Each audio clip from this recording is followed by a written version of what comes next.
2014년 4월 22일 경향신문 김용민 화백의 그림입니다. 생때 같은 자식 살려내라는 부모 심정이 종북이면 나도 종북이요. 일주일이 다 되도록 우왕좌왕.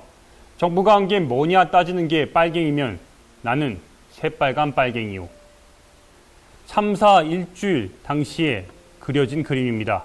대한민국 정부가 유가족들을 어떻게 봤는지 알 수 있습니다. 네, 그리고 참 많은 일이 있었습니다. 2014년 9월 14일 망원동 어느 가게 앞입니다. 세월호 잊지 않겠습니다란 문구가 참사 반년이 지났지만 시민들이 어떤 마음으로 세월호를 기다리고 있는지 지켜보는지 알 수 있습니다. 하지만 2014년 11월 22일 서울시청 분향소가 철거됐습니다. 시민들의 추모 마음은 여전했지만 결국 공간을 돌려줘야 한다는 일부 여론이 존재한다는 이유로 서울시에 존재했던 분향소가 철거됐습니다. 그리고 해가 바뀌었습니다. 2015년 2월 26일 모진 바람이 부는 청와대에서 미수습자 허다윤 양의 부모가 1인 시위를 시작했습니다. 과연 그 이유가 무엇일까요? 다윤이를 찾아달라는 울부짖음 그 하나였습니다. 2015년 4월 2일입니다. 결코 잊을 수도 잊어서도 안 되는 날입니다. 도대체 어떤 일이 일어났을까? 광화문에서 유가족들이 삭발을 했습니다. 당시 현장에 있던 기자도 시민들도 그리고 유가족들도 모두 한마음으로 통곡했습니다. 2015년 4월 4일 삭발을 한 가족들이 내린 결정은 무엇일까요? 안산에서 광화문까지 희생된 아이들의 영정사진을 들고 도보행진을 하는 것이었습니다. 왜 그랬을까요? 해도 안 되니까 국민들께 세월호 인양과 진상규명에 대한 직접적인 호소를 택한 겁니다. 1박 2일 비를 맞으며 함께 걸은 그날의 기록입니다. 2015년 4월 15일입니다. 돌아오지 않을 것 같던 모진 그날이 다시 돌아왔습니다. 참사 전날 엄마들은 꽃 한 송이 들고 그날 그곳의 현장을 찾았습니다.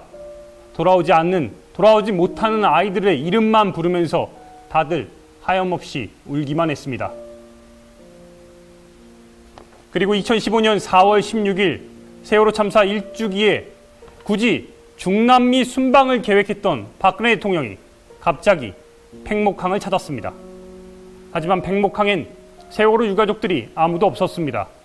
대통령은 왜 유가족 하나 없는 현장을 찾았을까요? 유가족들은 왜 대통령과의 만남을 거부했을까요? 이유는 지금 이 방송을 시청하는 여러분 모두 아시리라 믿습니다. 2015년 4월 19일 대통령이 팽목까지 찾았지만 달라진 게 있을까요? 아무것도 없었습니다. 오히려 세월호 가족들에게 거짓 희망의 모욕감만 줬습니다.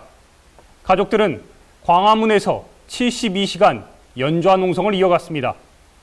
엄마들은 이 때문에 연행됐고 연대하는 시민들은 경찰 차벽에 막혀 물포를 맞았습니다. 그리고 농성은 거의 2달 내내 지속됐습니다. 당시 찍었던 사진입니다. 2015년 4월 30일입니다. 그렇다면 특별조사위원회는 무엇을 하고 있었을까요? 결과적으로 아무것도 하지 못했습니다. 이석태 위원장 등 특조위원들이 일 좀 하게 해달라며 청와대에서 항의 방문을 하고 광화문에서 연좌농성을 했습니다. 2015년 5월 2일입니다. 그 결과는 어떻게 됐을까요? 경찰들이 시민들과 유가족들에게 맞서서 소화전 물을 이용해 물대포용 물차를 채우는 장면입니다.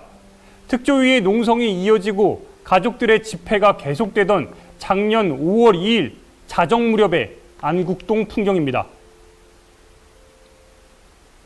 그리고 5월 2일 아침이 됐습니다.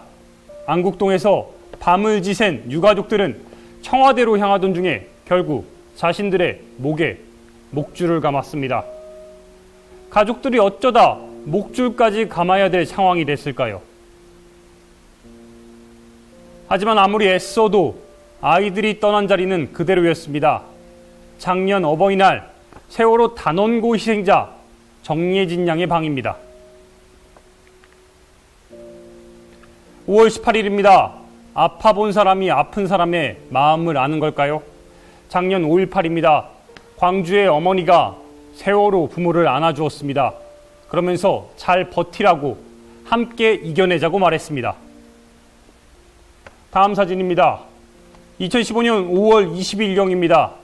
이런 가운데 허다윤 양의 부모는 세월호 인양 피켓팅을 청와대에 이어서 홍대까지 늘렸습니다.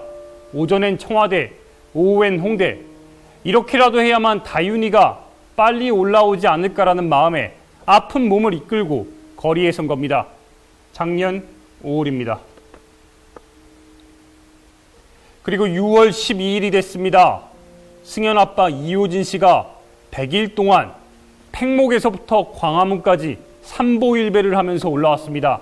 그의 가슴엔 반면교사 4글자가 새겨져 있었습니다. 반면교사, 잘못된 일을 거울 삼아서 가르침을 삼는다는 뜻입니다. 그리고 2015년 6월 28일 4.16 연대가 창립합니다. 이유는요? 아픈 사람들, 아직 진실규명을 밝히지 못했다 생각하는 시민들이 모여 처음 그 약속 그대로 잘해보자는 의미로 만들어졌습니다. 하지만 현실은 이렇습니다. 진상규명, 진실규명을 바라는 국민들의 서명조차 청와대 전달이 제한됐습니다. 2015년 6월 30일 청와대 앞 풍경입니다. 이렇게 뜨거운 여름이 지났습니다. 그리고 2015년 9월 14일 미수습자 9명을 위한 세월호 버킷리스트 공연이 홍대에서 열렸습니다. 그런데 허다윤 양의 엄마는 여전히 고개를 들지 못하고 있습니다. 왜 그럴까요? 딸을 찾지 못했다는 죄스러움이 그 이유라고 밝혔습니다. 2015년 11월 14일 1차 민중총궐기가 시작됐습니다. 지난 2월까지 총 4번에 걸쳐 진행된 이 민중총궐기. 그런데 과정 속에 시민들은 세월호 진상규명과 인양을 외쳤지만 물포에 마저 쓰러졌습니다. 특히 1차 민중총궐기 때 물포에 맞아 쓰러진 농민 백남기 씨는 6개월이 넘는 지금까지도 병원에 쓰러져 있습니다. 그런데 경찰과 당국은 사과 한마디 하지 않고 있습니다. 이게 바로 우리가 사는 이 나라 대한민국의 현실입니다. 2016년 겨울입니다. 절망만 있었던 것은 아닙니다. 거리에서 만난 시민들은 여전히 세월호를 가슴에 품고 행동하고 있었습니다.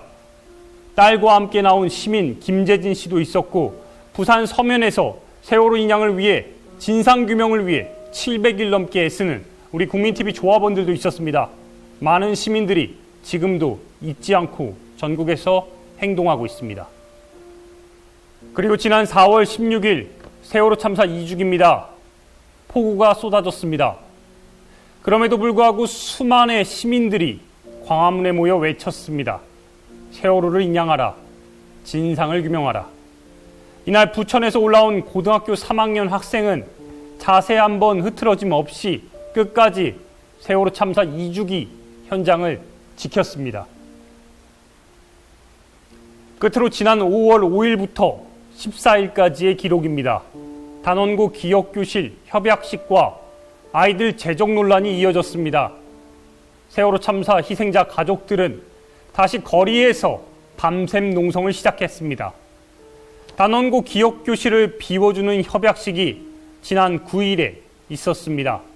그런데 이 과정에서 학교와 교육당국이 희생된 아이들을 재적 처리했다는 사실이 뒤늦게 확인된 겁니다. 부모들은 왜 아이들을 재적 처리했냐며 농성을 시작했습니다. 하지만 부모들이 정말로 궁금했던 건 그 사실을 3달이 넘도록 왜 그토록 감춰왔냐는 점입니다. 단원고 교장은 끝내 몰랐다는 말로 일축했습니다. 그리고 재적 처리는 큰 논란이 발생하자 취소됐습니다.